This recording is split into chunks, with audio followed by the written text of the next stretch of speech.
Pinsan Kalyada. Hello mga Kalingap, isang magandang umaga po sa inyong lahat. At yan, kung bago pa lang po kayo sa aking YouTube channel, ako po si Vincent Calyada. Paki-like and share po nitong video ito para mapalawak pa po natin ang pagtulong po sa mga taong nangangailangan. At huwag niyo pong kalimutan na pindutin po notification bell para lagi po kayong updated po sa aking mga bagong uploads. At please po don't skip ads kasi malaking bagay po ito sa pantulong po natin sa mga taong nangangailangan. So ayan, maraming salamat kay Ma'am Nancy at kay Ma'am Private Person at kay Ma'am Arlene Japonsong from South Korea, nagpaabot po. At kay Ma'am kay Ma'am Sheila, yan, nagpaabot po ng pagmamahal para dito kay Jeremy na ayan. At nakausap ko po sila na yung ibinigay po nila ay pantutulong na lang po natin para magawa po ng kubo dun po sa inano naming lupa at para meron na pong materan muna pansamantala si Jeremy, dahil si Jeremy po ay wala pong sariling lupa at bahay. So ay maraming salamat po sa pinabot niyo pong pagmamahal para kay Jeremy. So ay magbibili na po ako ng materyales. So tara mga Kalingap, magbili na po tayo. Kalingap, ma-order tayo ng 2x3 na coco lumber. Umabot po siya ng 3,350 po.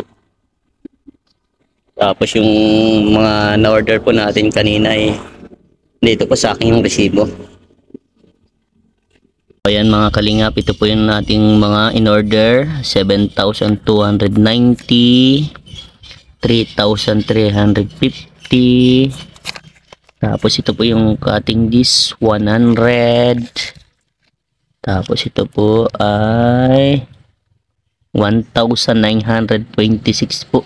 Ayan mga Kalingap, ang ating mga binili para sa ginagawa pong kubo. So dito muna po pansamantala si Jeremy po. Yan, sasama-samahan ko din po dito si Jeremy. At para hindi po siya malungkot na mag-isa po. Habang wala po siyang sariling lupa si Jeremy, dito muna po siya sa akin. At kung ano po yung magiging gusto ni Jeremy, kung anong magiging decide niya, kung mag-i-stay siya dito or pupunta po sa lolo niya, siya po yung masusunod kasi syempre po tayo po ay tumutulong lang. At yun, basta tayo ay tutulong po tayo sa abot ng ating makakaya. So ayan, maraming salamat po sa mga tumulong para kay Jeremy. Si Lord na pong bahalang magbigay po o magsukli sa mga ginagawa niyo pong kabutihan para sa batang yun. So ngayon po totally wala po si Jeremy dahil may pasok po yung bata. Ay sabi ko na mas priority niya na magpasok siya kasi ang pagbablog ay naandyan lang. Ay ganun man po tayo lagi, hindi po natin pinapa-absent ang mga beneficiary natin kasi yun nga, ang advocacy natin ay dapat laging magtapos sila ng pag-aaral para sa kanila din yun, para makuha nila yung pangarap nila sa kanilang buhay, para matupad yung mga pangarap. Yun. At salamat po sa mga solid supporter natin dyan na patuloy na nagtitiwala sa inyong masipag na scouter. Salamat pong muli sa inyo. At mamaya po andun, bibidyoan natin mamaya yung ginagawa. Naka-layout na po. So nag-order tayo ng mga kailangan po kasi malayo po yung mga orderan dito. Ulit ka na balikin pag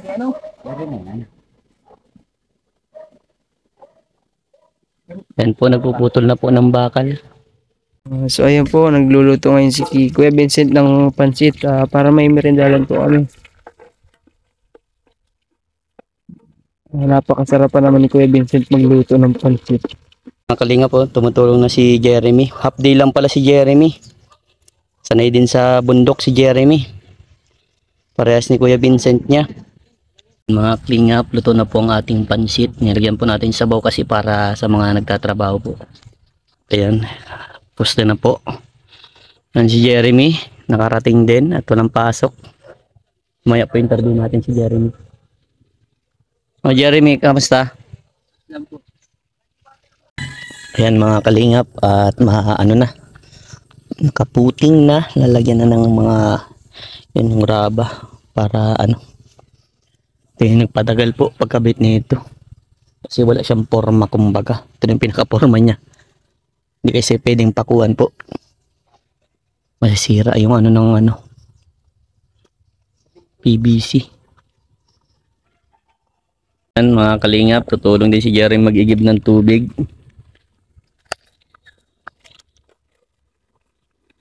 Yan, very good Jerry mo. Ano, excited ka na sa magiging kubo mo? Opo. Kubo natin dalawa para may kasama ka.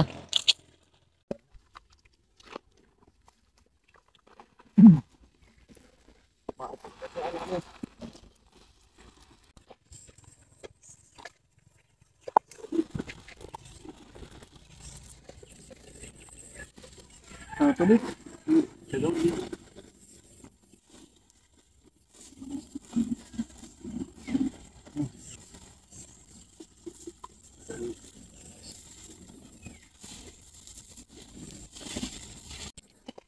Ayan Jeremy, nakita mo meron na ang pamusti.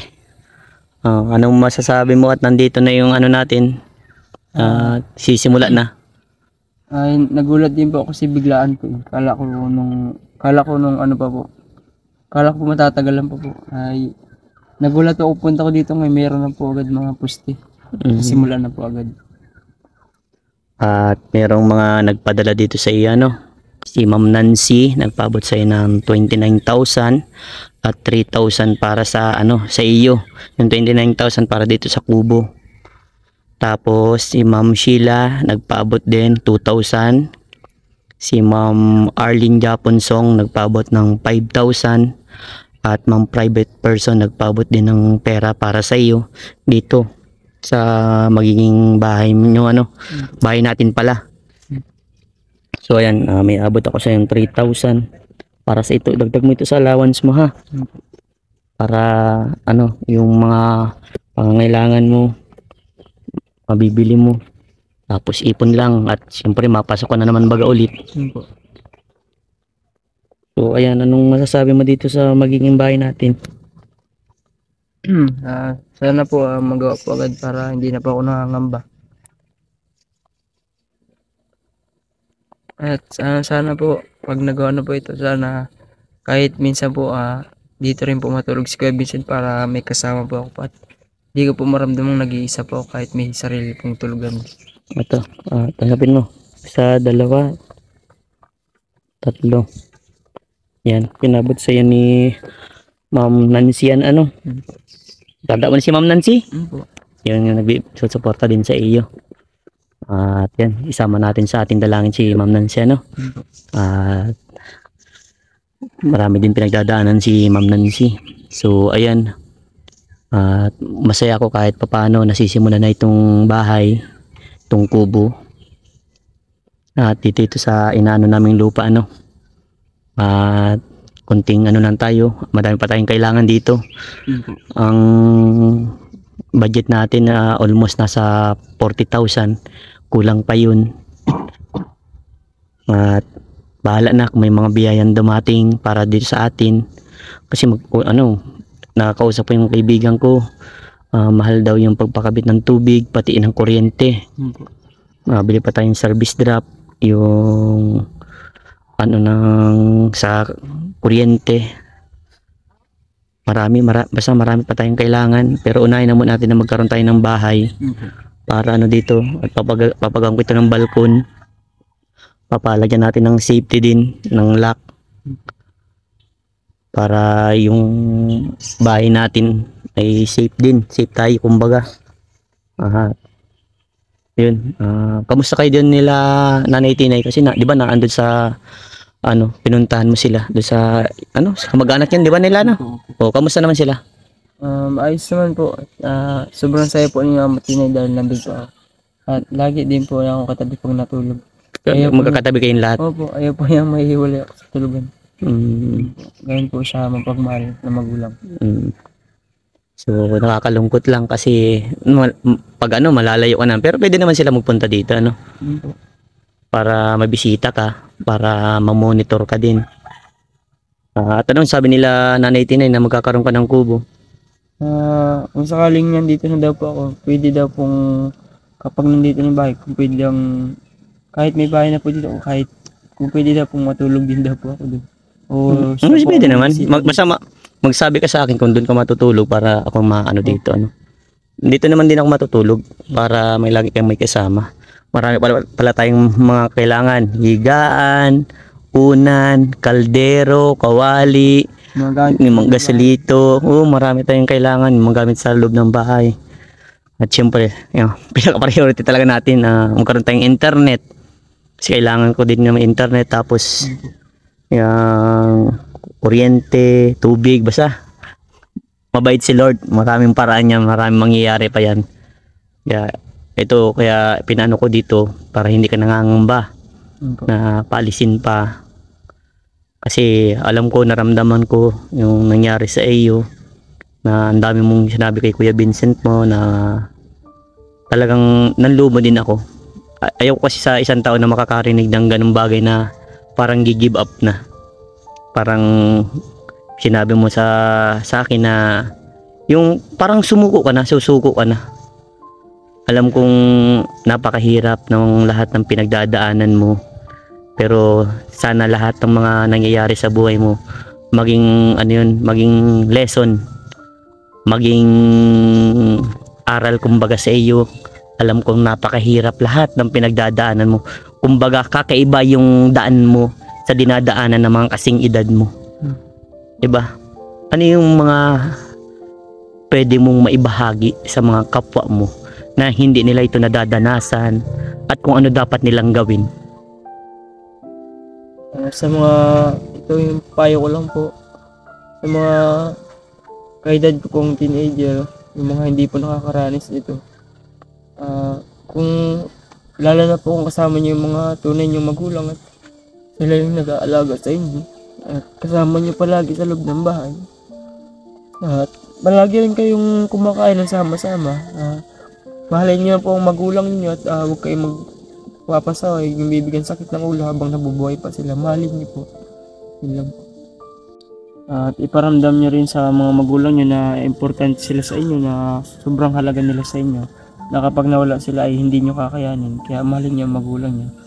At yung mga naranasan ko kasi sobrang hirap na pero sasabihin ko na nakasama ko sila pero saglit lang, panandalian, pero nagkahiwalay din dahil sa sitwasyon na broken family. Sobrang hirap po kapag broken family, kasi unang-una po talaga yung mga anak po ang naapektuhan kung ano-ano po. Hindi mo po alam yung mapupunta ng mga bata. Tulad po nito kung saan-saan, sino-sino pong magkukup o mag-aampon. Di mo rin po alam yung mga ugali ng taong mapupuntahan mo, kung mabuti po o masama. Pero lahat naman po ng taong nalapitan ko is mababait po at matulungin. Nagkakaroon lang po talaga ng time ng mga negatibong mga tao na parang ayaw po nila ng may ibang tao sa ibang kamag-anak nila. Buti po nandiyan si Mama Tinay at kinukup niya po ako at tinulungan. Maraming salamat po, Mama Tinay. Sana kapag natupad ko na po yung mga pangarap ko, nandyan pa po kayo para matulungan po kayo. Yun po. So, yan. Natutuwa ako sa iyo, Jeremy. Parang kahit anong nangyari sa buhay mo, kahit anong hirap ng sitwasyon na pinagdanasan mo, kumbaga, kakaiba ka talaga eh. Ikaw yung sa mga na-vlog ko, ikaw yung kakaiba. Kasi kahit ganyan ka, kahit ganun ang nangyari sa buhay mo, may pagmamahal pa rin eh. Andyan pa rin yung pagmamahal. Bihira sa ganung tao na sinaktan na. Kasi yung iba pag sinaktan, hindi ka na niyan mamahalin eh. Parang babaliwala na lang po. Oo, parang baliwala na lang sa'yo. Parang baliwala na lang sa'yo lahat na nangyari. Pero sa iyo, kakaiba ka. Kasi kahit anong nangyari sa buhay mo, kahit may mga pinagdaanan kang masasakit, yung bagay na nagpahina sa iyo, pero yun pa rin yung nagpapalakas sa iyo. Yun na rin po yung mga naging inspirasyon ko para Yun. pamunutan ko po yung lakas. Yun Yun din po yung mga naging sandata ko para hindi po ako sumuko at patuloy po lumaban. yun ang pinakamaganda sa iyo, Jeremy, na hindi ka sumuko. Kaya nga sabi kong kakaiba ka dahil naandun pa yung pagmamahal. Po may kasama po ako lang. Yan. Dalawa po kayong nandyan. Marami pa pong iba. Yan. Wala na po ang Panginoon, sunod ka po at sunod po ang mga taong nakapaligid sa akin. Yun ang lagi mong tatandaan, ano, na always na andyan si Papa God. Andyan si Lord, ano. Opo. Kagabayan tayo niyan kung saan man tayo pumunta. May mga pagsubok lang talagang dumarating, pero kailangan natin lampasan yan. Doon, kumbaga ito Jeremy ha, kaya binibuild kitang maging strong ka kasi nakitaan kitang naging mahina ka dahil sa nangyari na nagkaaway kay ni Kevin. Nakitaan kitang naghihina ka, pero di ba inampun kita para meron ka pa rin masasandayan, meron ka pa rin masasandalan. Andito si Kuya Vincent mo, kaya binibuild ko na maging strong ka kasi mag-isa ka na lang. Pero hindi ko sinasabing mag-isa ka na lang ha. Nasabi ko yung kasi nadadaanan mo. Pero andito kami, andito si Mama Tinay mo, andito yung mga taong nagsusuporta sa iyo. At naandyan always, number 1 ang hindi ka iiwan, si Lord. Yan. Hindi ka iiwan ni Lord kahit anong mangyari. Diba? Temo, isipin mo na lang Jeremy. Ito, ano yung mga bagay na natutunan mo na ikaw lang yung mag-isa? Para maging provider po. Lumaban po sa mga pagsubok na pinagdadaanan at iwasan na lang po yung mga negatibo pong dapat hindi isipin at yung mga paglibang po sa sarili para hindi po bumalik sa isipan yung mga dating nakaraan. Yun doon ka nagiging ano. Okay. Ano yung na-build sa iyo? 'Di ba may mga bagay na ang isang tao doon mo ma-realize, naging ganito ako. Parang yung kakayanan po sa pag-iisip po, maging advance. Maging advance. Opo. At naging naging strong. Opo. Kasi nung mga panahon, hindi ka strong. Lumakas din po yung loob ko dahil po sa iyo. Yun. Dahil dati po, yung una po, mahihain po talaga ako. Oo, mahinain ka. Opo. Madalas po akong manginig. Manginig. Opo. Kasi nga, naabot ka ng nervyos. Opo. Pero yung nervyos na yun, nawala na. Opo, di na po ako nanginginig tulad po ng dati. Dahil sabi mo po sa akin, tinuruan mo po akong paano pakalmahin yung sarili. Yan. Sabi ko sa iyo, pag nervyos, inelexel lang, dasal, lahat ng pagsubok na nangyayari sa buhay mo, gawin mong ito ha, inspirasyon ha. Yan, laging inulit sa ni Kuya Vincent mo, kasi gusto ko tumatak sa puso't isipan mo. Dahil hindi ito para sa amin, para sa iyo ito. Diba? Kaya, focus mo na lang sa pag-aaral mo, focus mo na lang, kasi may pangarap ka, diba? Ano number 1 pangarap mo? Sundalo po. Sundalo. At ano pa yung mga gusto mong gawin pag naging sundalo ka na? Tulungan po yung mga kapatid ko at yung mga taong tumulong po sa akin. Lalo ka lang po kay Vincent. Hindi po kita makakalimutan. Ay grabe, nakaka-touch naman. Sa akin, kahit hindi mo na ako tulungan, okay lang sa akin. Hindi naman ako naghihingi ng kapalit. Ang akin ay tumulong ako. Taos puso akong tutulong sa abot ng aking makakaya. Nandito lang lagi si Kuya Vincent mo, gagabay sa iyo. Kaya, wag mong isipin na mag-isa ka lang ha. I-build mo lang talaga na maging strong ka. Kasi para sa iyo yun. So tara, ligpitin na natin yung mga tayo na lang naiwan dito So ayan, anong masasabi mo sa mga tumulong sa iyo? Maraming salamat po, lalo po sa iyo Kuya Vincent, sa mga nagpadala po ng pera, nagpaabot po ng pagmamahal sa inyo po. Hindi ko po maisa-isang pangalan niyo dahil sobrang dami niyo po. Mag-iingat po kayo palagi, mahal na mahal ko po kayo kahit kung nandito lang po sana kayo, kahit mayakap ko lang po kayo sa sobrang pasasalamat. Maraming salamat po. Panginoon na po ang bahalang sumukli sa mga kabutihang ibinibigay niyo. Sana makatulong pa po kayo sa ibang mga katulad ko. At sa kay Kuya Vincent po, maraming salamat po, kundi po dahil sa hindi po makakarating ang pera nito. Sana po pa-subscribe po kay Kuya Vincent Calyada para mas marami po siyang matulong kagaya ko at ng mga ini-scout po namin ni Kuya Vincent para mag 1 million subscriber na rin po siya para mas malaki po ang may tulong niya sa ating mga kababayan. Maraming salamat po sa lahat po ng mga nagmamahal sa akin na nagpapaabot po ng biyaya, lalo si Kuya Vincent. Kayo na po ang tinuturing ko mga magulang. Mahal na mahal ko po kayo. I love you all po. Maraming salamat po. Ingat po kayo palagi. Ay, grabe, nakaka-touch. So, sige. Ikaw din na, mag-iingat ka lagi pagpapasok mo at lagi ka nang nagbabike. Opo. So, Sobrang ayan. ingat po ba? Oo. Gabayan ka lagi ni Lord. Palakasin pa lalo ang yung puso't isipan, ano? Yun po. At hindi ka magkakasakit. Basta, keep praying, keep fighting para sa pangarap. Ano? Opo. Okay, Haper. Yan ang gusto ko sa iyo. O, yan, mag-iingat ka palagi, ah. O, sige, ligpitin na natin yung, ano, Jeremy. So, yan, mga kalingap, kunti na lang po to. Matagal pa pala to. Hindi to kunti. Nagputing pa lang. So, ayan. At marami-rami pang aanin natin. Ang gagawin. So, at andito yung ating, ano, ayan. Luto kami ni Jeremy kanina ng, ano, pansit. So, ito yung, ano, bigay mo na yung kala Nanay Tinay, ha. Yung pansit to, ha. Yan, dalhin mo na yan. So, ito po yung binayaran namin today. Yan. Buhangin, graba, hollow blocks. Yan. Ito po, 4,800 po ang ating binayaran today. So, yan, may pansit pantira. Yan, para kala Nanay Tinay na yan. Dalhin ko na po yan para Oo. Oo. So, mag-ingat. Alam na po nila kapag nalasahan na ito po. Ano mga masasabi sa luto natin? Masarap ang luto ni Kuya Vincent. Solid. Opo. Yan. Sige, ha, mag-ingat ha. Higo po talaga sa bawah. Oh, sige, mahanap lang akong trapal at lalagyan natin trapal yung ano, yung semento, ano. Mag-ingat ha, pag-uwi ha. Opo. Kuya Vincent, maraming salamat po. Babay na po at sa inyo pong mga tumulong ulit. Salamat po ulit Kuya Vincent. Bye-bye. Ingat po. Okay, Bless po. okay, bye-bye. Sige, sige. Opo.